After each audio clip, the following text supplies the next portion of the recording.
So let's say it's the day after St. Patrick's Day and you're a little bit hungover, but you're still gonna have to do some sort of card trick. Well, I got your back, baby.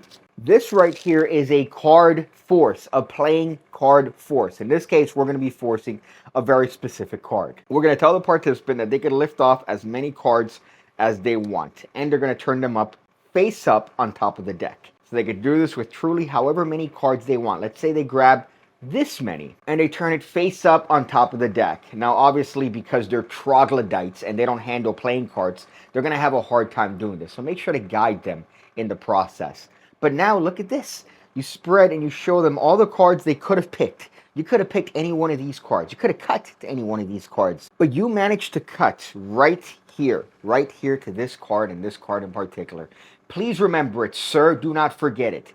Guess what? That is the force card. Now, believe it or not, this force also works as a control, as we're going to talk about in a little bit, using one of my favorite subtleties called the oops control that we're going to be taking advantage of. I have a lot of content on the oops control in the PigCake Magic Academy, the home of over 1,500 videos going over card stuff, coin stuff, everything you need to become the best magician you could possibly be. The amount of content that you get access to the moment you sign up is staggering. I should charge way more, but I don't. I charge what is the equivalent of a White Claw a month, and I'm always uploading new content. It's not like this is it. You get more content every single week. So why not and be a better magician? But I do talk about the oops control a lot because I think it's one of my favorite things, and this takes advantage of that in a little bit of a different way. Now, this force is great, again, when you don't necessarily want to put any effort, when you don't want to put any work, you just want to do the damn thing and force the card, and that's it. There is a small setup for this. In this case, we're going to take the cards that are second and third from the top of the deck, and we're going to turn them face up. Now, do keep in mind that the third card, in this case, the King of Spades, is going to be the force card. So that situation stays on top of the deck, right there underneath this cover card, and we're good to go. So at this point, we could shuffle the cards as long as we preserve the order of the top stock of the deck, and now we're ready for the force. We're going to have the participant turn over any amount of cards they want.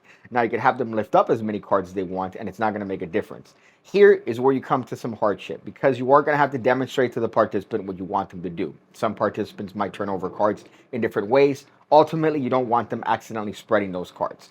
So it's very important for you to guide their stupid hands and tell them what to do for this particular force. So you want them to turn the cards over and leave them face up on top of the deck. So let's say they cut these many. You're going to have them turn the cards face up on top of the deck, and now we're going to spread to show all the cards that they could have potentially cut to. Now, that's the justification for getting down to the point where they cut to here. And what we're going to do is that we're going to start spreading cards singly as we get to this point, where we see the first face down card. Now, if you haven't noticed, because of the setup, we have a little bit of an issue here. We have this card that's face up, which was the original top card of the deck, that original cover card. So when we get to this card, this is actually that King of Spades that I talked about earlier. This other card, that was the second card that was face up from the top of the deck, now serves as a cover card for this one. So we spread down until we find the first face down card, which is a card that they supposedly cut to, and we're going to show this card to them and have them remember it. Now, here's the great part about this force. We force the card, and now we could square these cards up, turning them face down in the pack, and very cleanly, without any breaks, without any sort of separations, we could control that card. Because remember, we have this card that's face up somewhere in the deck. Now, it's not face up somewhere randomly.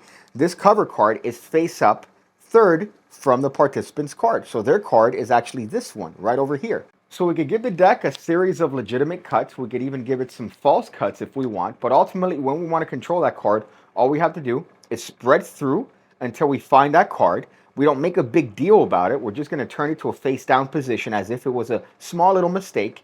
And now all we have to do is get the card that is second above this card and get a break right there above that. Because believe it or not, that card is actually the participant's force card. So now with a simple series of cuts, we could actually control that card directly to the top of the deck. And the deck is in pristine order, which means that there's no other cards that are face up. We've used that card and its property of being face up to control this card to the top. So with that, we actually get a card force and a card control all in one. Now I like techniques like this because one sets up the other. In this case, the card force, you usually have a card that's dirty in the deck. However, why not take advantage of that card that's dirty and use that as a control for the participant's actual card. Oh yeah, oh yeah, oh yeah. I actually recently cleaned the couch, which was funny because I didn't realize you could actually unzip this portion and this portion. So they were disgusting. They were dirty. I had to wring it out at least 8 times and flush it with water because the water was black. So you could tell the difference between this part of the couch and the legs that you can't clean. Which, by the way, if you have some tips on cleaning fabric like this, let me know. Let me know because I can't remove it from the couch. And it's probably just as nasty as this was. That, however, is not the advice, though. The advice that I like to give at the end of the video is pertaining to what today is. Today is the day after St. Patrick's Day. And obviously, there's a lot of drinking that takes place on St. Patrick's Day. So the way that I managed to mitigate a hangover this time was I didn't drink a lot of water, surprisingly. What I did was I spread out the drinks. So I spread out the drinks throughout the day.